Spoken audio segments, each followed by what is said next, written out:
नमस्कार साथियों, हमारा अपना इकोनॉमिक्स क्लासेस में हार्दिक स्वागत है। थोड़ा आज हम चर्चा कर लेते हैं क्यूट एग्ज़ाम के बारे में। Common university entrance test undergraduate programme के लिए undergraduate programme means BA BSc BCom यानी ऑनर्स की पढ़ाई करने के लिए एक एंट्रेंस एग्ज़ाम टेस्ट दिया जाता है। इसी के आज का चर्चा इसी पर आधारित है।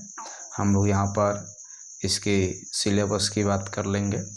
जैसा कि आप जानते हैं कि इसका सिलेबस के अंतर्गत एक जनरल पेपर, दूसरा डोमेन सब्जेक्ट और तीसरा लैंग्वेज, ये 3 चीज़ें मुख्य रूप से शामिल हैं। तो हम लोग एक एक करके चर्चा करेंगे इसी के बारे में। तो हम लोग थोड़ा सा चेक कर लेते हैं कि क्यूट एग्ज़ाम 2024 का फीचर क्या है। Mode of test hybrid mode है। Hybrid mode means computer based भी हो सकता है, पेपर पेंसिल भी हो सकता है, ऑफलाइन भी हो सकता है। Test pattern objective type multiple choice question, बहुविकल्पीय प्रश्न रहेंगे। मीडियम क्वेश्चन जो है इसको आपका 13 भाषा में दिए जाएंगे। आसामी भाषा, बंगाली, इंग्लिश, गुजराती, हिंदी, कन्नड़, मलयालम, मराठी, पंजाबी, उड़िया, तमिल, तेलुगु, उर्दू यानी मल्टीलिंगुअल क्वेश्चन रहेंगे। क्वेश्चन अनेक भाषाओं में दिए जाएंगे।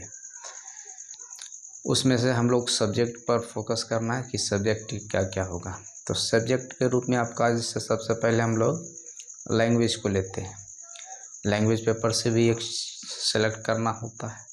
तो लैंग्वेज जो हम लोग सिलेक्ट किए होंगे आप लोग, उसमें से आपको लैंग्वेज में आपका language to be tested through reading comprehension passage पर आधारित प्रश्न दिए जाएंगे, जिसमें से आपको चेक किया जाएगा फैक्चुअल लिटरेसी और नैरेटिव लिटरेरी एप्टीट्यूड, वोकैबुलरी यानी शब्द भंडार, एंटोनिम, सिनोनिम्स, ये सब चेक किए जाएंगे। उसी पर आधारित आपको पैसेज दिया जाएगा और वहाँ से क्वेश्चन पूछा जाएगा। Domain subject as per the 12th class syllabus only. Domain subject का मतलब होता है कि आपका ऑनर्स के पेपर के रूप में जो आगे चल कर के आप जिस विषय को सेलेक्ट करेंगे उसका सिलेबस, उससे जो आप एंट्रेंस एग्ज़ाम में डोमेन सब्जेक्ट के रूप में सेलेक्ट किए हैं उसका सिलेबस क्या रहेगा। तो उसका सिलेबस यहाँ पर 12th क्लास में है। तो थोड़ा बहुत डिफरेंस है कि जैसे हम लोग जैक बोर्ड की बात करें तो जैक बोर्ड में जो 12th क्लास में जो सिलेबस है और इसका क्यूट एंट्रेंस एग्ज़ाम के जो सिलेबस में उसमें थोड़ा सा डिफरेंस है। लेटर ऑन हम लोग इसको डिस्कस करेंगे। और तीसरा आपका है कि जनरल पेपर के रूप में जो हम लोग सेलेक्ट किए हैं उसका सिलेबस क्या रहेगा। तो उसका सिलेबस आपका general knowledge, current affairs, general mental ability, numerical ability, quantitative reasoning जिसमें आपका सिंपल एप्लीकेशन और basic mathematical concept, algebra, geometry, mensuration, statics, logical और एनालिटिकल रीजनिंग हम लोग कह सकते हैं। अंडर 10th का मैथ रहेगा, रीजनिंग रहेगा, जीके रहेगा, जीएस रहेगा, करेंट अफेयर रहेगा, ये जनरल पेपर के अंतर्गत। उसके बाद हम लोग को जान लेना है कि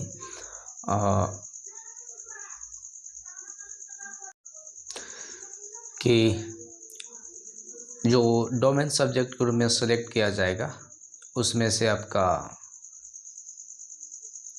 50 क्वेश्चन दिए जाएंगे, जिसमें से 40 क्वेश्चन को अटेम्प्ट करना होगा। जनरल टेस्ट के अंतर्गत 60 क्वेश्चन दिए जाएंगे, उसमें से 50 क्वेश्चन को अटेम्प्ट करना है।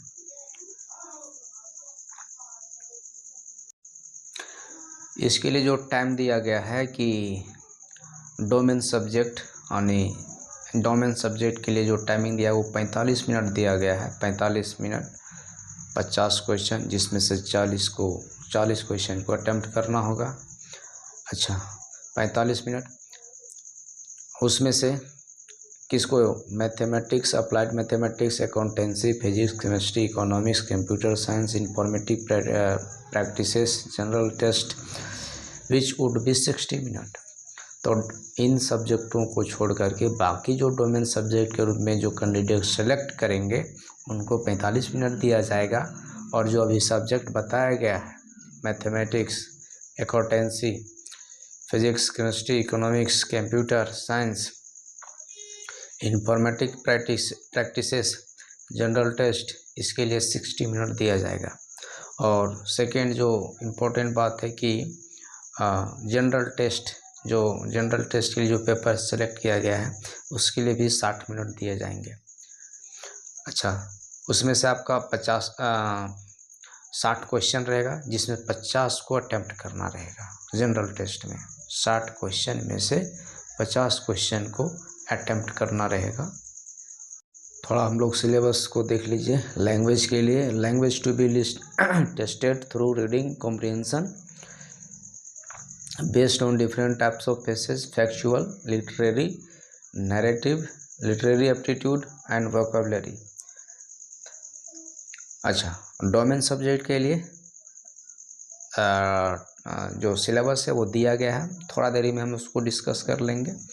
और एक जनरल टेस्ट के लिए जो सिलेबस है आपका GK, current affair, general math, reasoning, ये सब है। अब जैसे मैथ में क्या क्या, तो मैथ में मेंसुरेशन है, अलजेब्रा है, उसके बाद और जो अंडर 10th के जो मैथ होते हैं वहाँ से क्वेश्चन पूछे जाएंगे। रीजनिंग के बेसिक रीजनिंग से क्वेश्चन पूछा जाएगा, करंट अफेयर और जीके। तो जीके के लिए आपका जो है लूसेंट का किताब होता है, उसका रीजनिंग भी आता है, मैथ भी आता है। तो ये सब हो। आगे हम लोग डोमेन सब्जेक्ट के लिए थोड़ा सा फोकस कर लेते हैं। डोमेन सब्जेक्ट में जो सिलेबस दिया गया है वो 12th से थोड़ा कैसे अलग है। खास करके हम इकोनॉमिक्स की भी बात करेंगे, जो डोमेन सब्जेक्ट के रूप में जो कैंडिडेट सेलेक्ट किए होंगे, तो 12th से थोड़ा सा वो डिफरेंस कैसे है इसका चर्चा हम लोग तुरंत अभी करेंगे।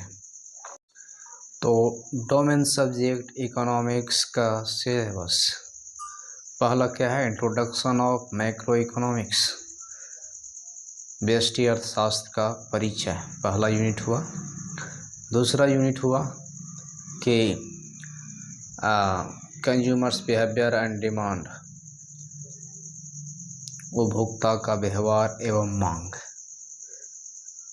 तीसरा यूनिट आपका क्या है,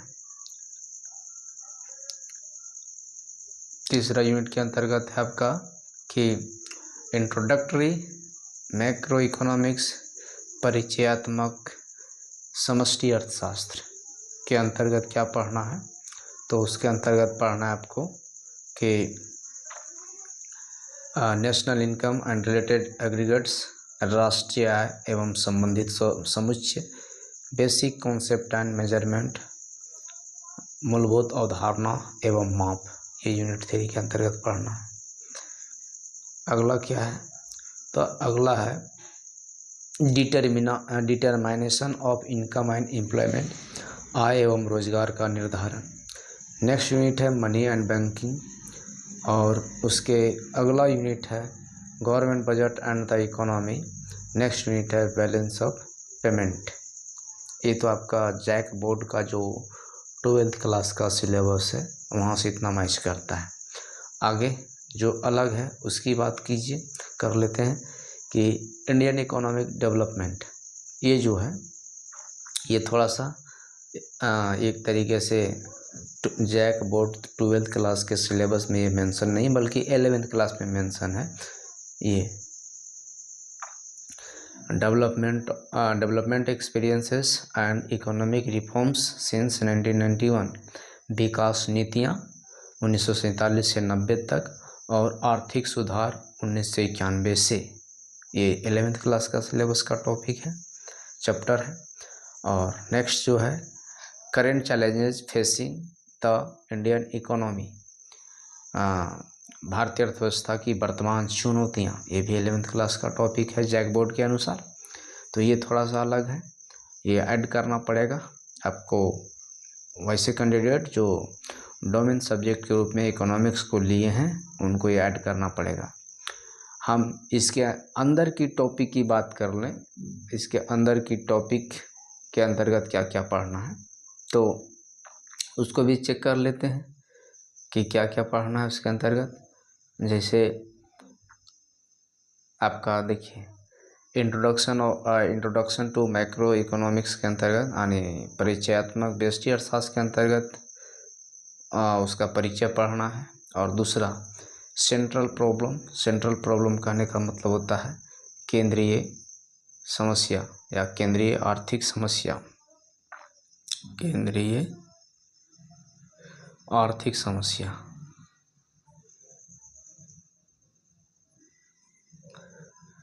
अगला क्या है तो कंज्यूमर बिहेवियर एंड डिमांड, उपभोक्ता का व्यवहार एवं मांग। उसके अंतर्गत उपभोक्ता संतुलन पढ़ना है। Meaning and attainment of equilibrium through utility approach, उपयोगिता के गणनावाचक और क्रमवाचक दृष्टिकोण से उपभोक्ता संतुलन कैसे प्राप्त करता है एक वस्तु और एक से अधिक वस्तु क्रय करने की स्थिति में। उसके बाद हम लोग को जानना क्या है मार्केट डिमांड यानी बाजार मांग, उसके निर्धारक तत्व, उसकी बाजार मांग की अनुसूची, मांग वक्र का विस्थापन और मांग वक्र पर गति।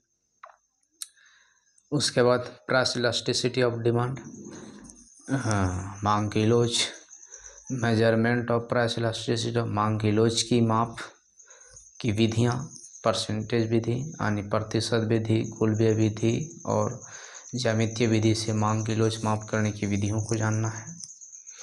अगला क्या है, अगला इंट्रोडक्टरी।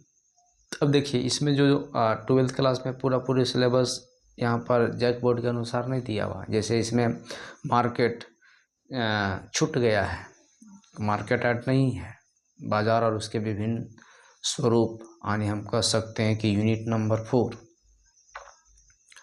तो वो यहाँ पर नहीं है।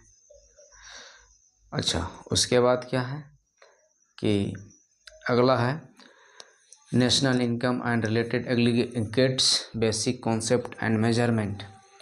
तो इसमें आपको यानी राष्ट्रीय आय एवं संबंधित समुच्चय, मूल अवधारणाएं एवं माप के अंतर्गत जानना है। मैक्रो इकोनॉमिक्स का मीनिंग, समष्टि अर्थशास्त्र का अर्थ क्या होता है। फिर सर्कुलर फ्लो ऑफ इनकम, आय का चक्रीय प्रवाह क्या होता है। Concept of GDP, GNP, NDP, NNP, market price and factor cost, बाजार मूल्य और कारक लागत पर जीडीपी, जीएनपी, एनडीपी, एनएनपी का कॉन्सेप्ट जानना है, क्या होते हैं, कैसे कैलकुलेट किए जाते हैं। उसके बाद राष्ट्रीय आय का मापन 3 विधि से, वैल्यू एडेड मेथड, उत्पादन मूल्यवर्धित विधि, इनकम मेथड, आय विधि, एक्सपेंडिचर मेथड, व्यय विधि। उसके आगे क्या है determination of income and employment, आय एवं रोजगार के निर्धारण में क्या क्या जानना है, पढ़ना आपको पड़ेगा। जहाँ से क्वेश्चन आएंगे एग्रीगेट डिमांड यानी सामूहिक मांग, एग्रीगेट सप्लाई सामूहिक पूर्ति एंड देयर कंपोनेंट्स, उसके अवयवों, उसके घटक, उसके कारक, उसके factor. Propensity to consume and propensity to save यानी इसको हम लोग बोलते हैं एपीसी और एपीएस, औसत उपभोग की प्रवृत्ति और औसत बचत की प्रवृत्ति। उसके बाद क्या जानना है meaning of involuntary unemployment and full employment, इसको हम लोग बोलते हैं पूर्ण रोजगार एवं पूर्ण रोजगार एवं ऐच्छिक बेरोजगारी। उसके आगे हम लोग को क्या जानना है कि determination of income and employment model.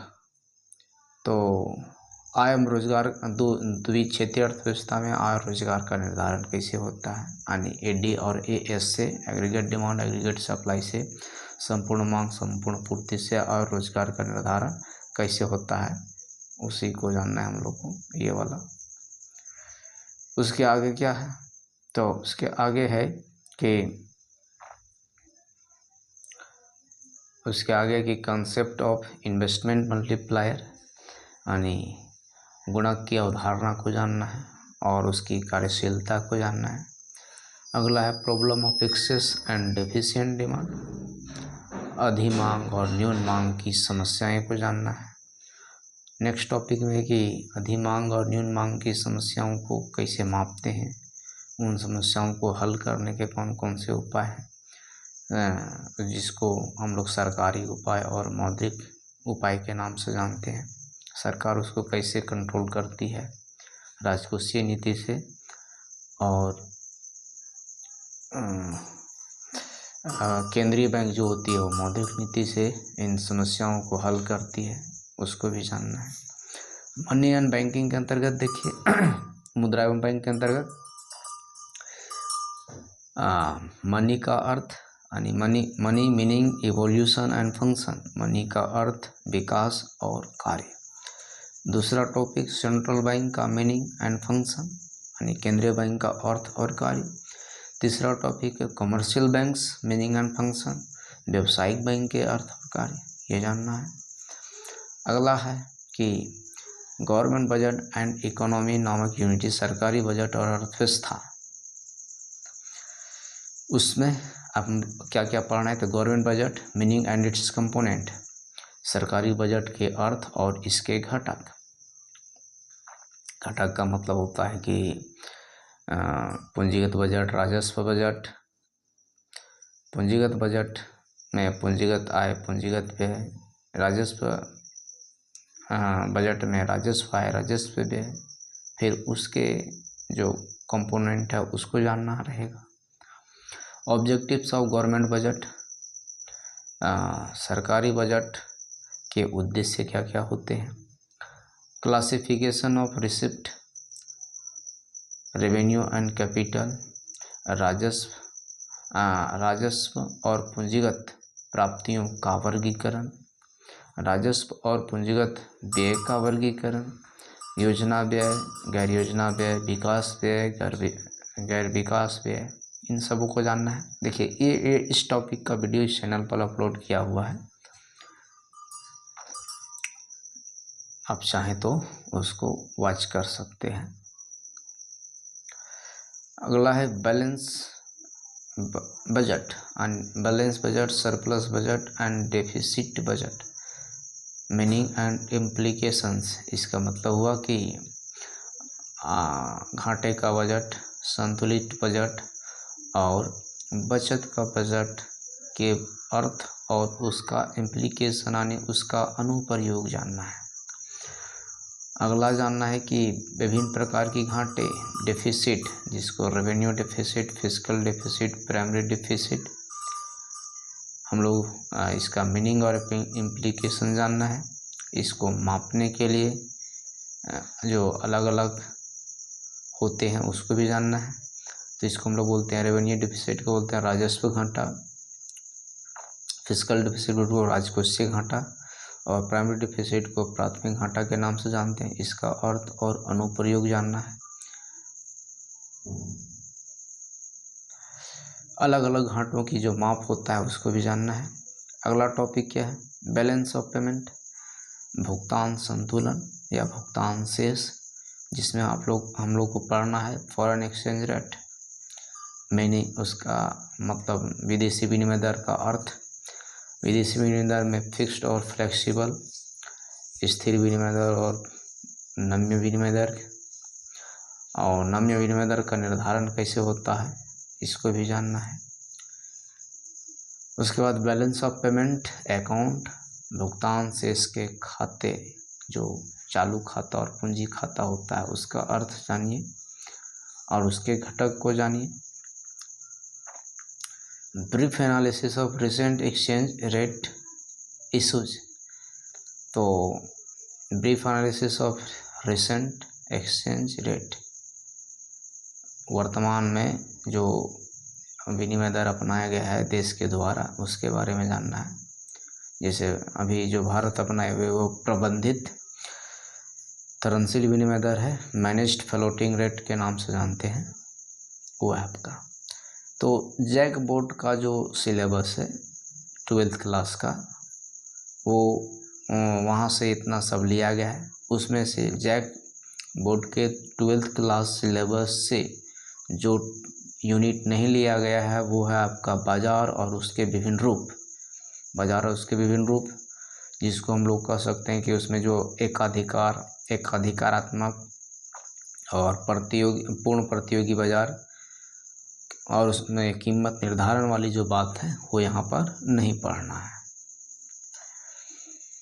अच्छा, उसके बाद उसके जगह पर यहाँ पर ऐड क्या हुआ है, तो ऐड यहाँ पर किया गया है कि 11th क्लास का कुछ टॉपिक यहाँ पर आया है। जैक बोर्ड के 11th क्लास का जो कुछ चैप्टर है, जैसे उसमें जो चैप्टर नंबर प्रथम 2 इकाई हम लोग जिसको विकास नीतियाँ 47 से 90 तक जानना है, और 1991 से आर्थिक सुधार, ये दोनों जैक बोर्ड के 11th क्लास का जो बुक है उसमें ये 2 इकाई हैं, तो वो यहाँ पर हम लोग को पढ़ना है।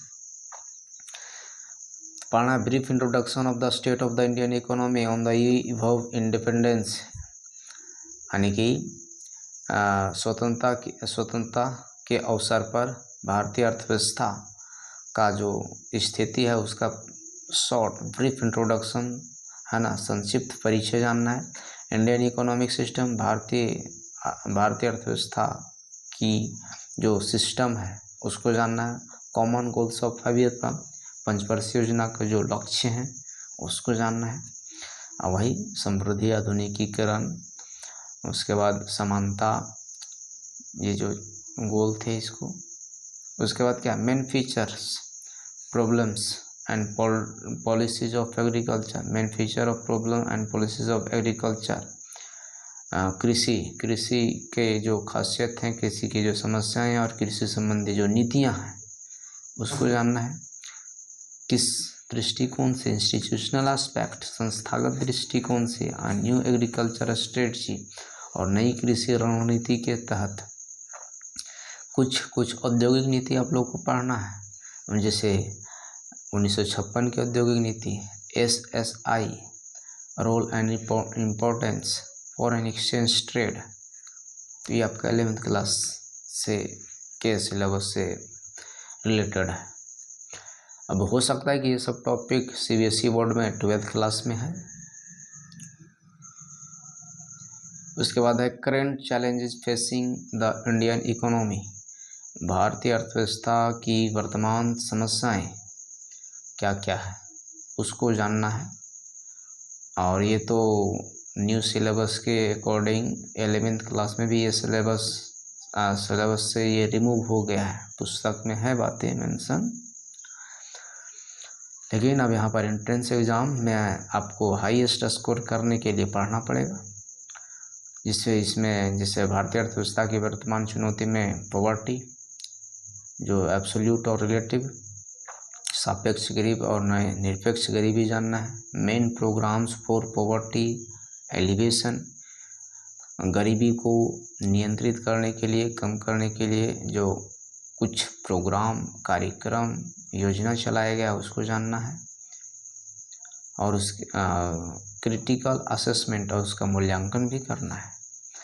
अगला क्या है, ह्यूमन कैपिटल फॉर्मेशन, मानव पूंजी निर्माण, how many people become resources, role of human capital in economic development, आर्थिक विकास में मानव पूंजी की भूमिका, ये जानना है।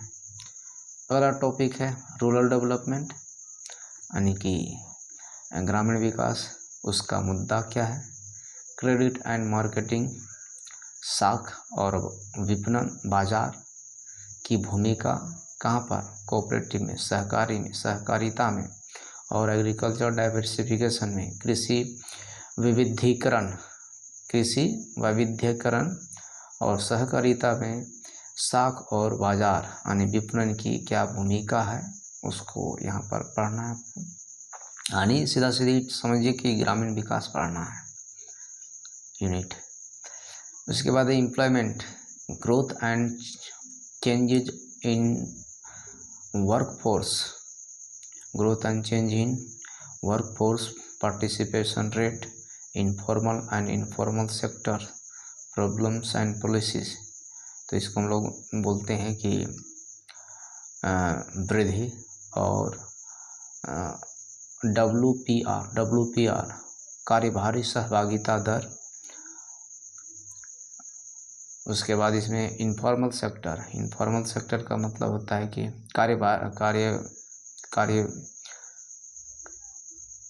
वर्कफोर्स कार्यबल सहभागिता दर, उसमें जो परिवर्तन आ रहा है किस आधार पर, फॉर्मल एंड इनफॉर्मल सेक्टर्स, औपचारिक और अनौपचारिक क्षेत्र के अंतर्गत समस्याएं और उससे संबंधित जो नीति है उसको जानना है। यहाँ पर हम लोग इंफ्रास्ट्रक्चर को जानना है, जिसको हम लोग आधारभूत संरचना बोलते हैं, आधारिक संरचना बोलते हैं। उसका मीनिंग क्या है, उसका प्रकार क्या है। तो सामाजिक आधारिक संरचना, आर्थिक आधारिक संरचना होता है। Case studies, health, problems and policies, और इसके लिए समस्याएं क्या है, पॉलिसी क्या है, कौन कौन सी नीति अपनाया जा रहा है, उसका मूल्यांकन करते हुए जानना है, पढ़ना है। सस्टेनेबल इकोनॉमिक डेवलपमेंट, इसमें क्या है, सस्टेनेबल इकोनॉमिक डेवलपमेंट मतलब सतत आर्थिक विकास। मीनिंग, इसका अर्थ क्या होता है, effect on economic development on resource and environment including global warming.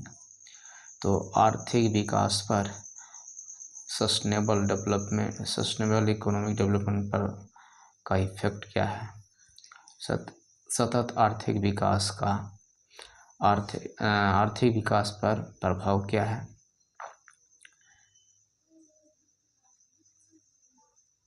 उसके बाद इंक्लूडिंग ग्लोबल वार्मिंग, वैश्विक उष्णता को शामिल करते हुए, तो इसको जानना है। तो ये भी एक 11वीं क्लास जैक बोर्ड के 11वीं क्लास का चैप्टर है, सतत पोषणीय विकास। तो इस तरीके से आपका यानी कि जैक बोर्ड के 11वीं क्लास का सिलेबस जो है उसमें से आपको समझिए कि ये तो यूनिट 9 के रूप में यहाँ जो दिख रहा है वो ये इसमें तो 2 यूनिट शामिल है। पहला यूनिट विकास नीतियाँ और अनुभव, और दूसरा आर्थिक सुधार 1991। उसके बाद फिर आपका ये भी एक यूनिट है, यूनिट नहीं, एक यूनिट भारतीय अर्थव्यवस्था की वर्तमान चुनौतियां के अंतर्गत ये सब यूनिट जो है वो शामिल है।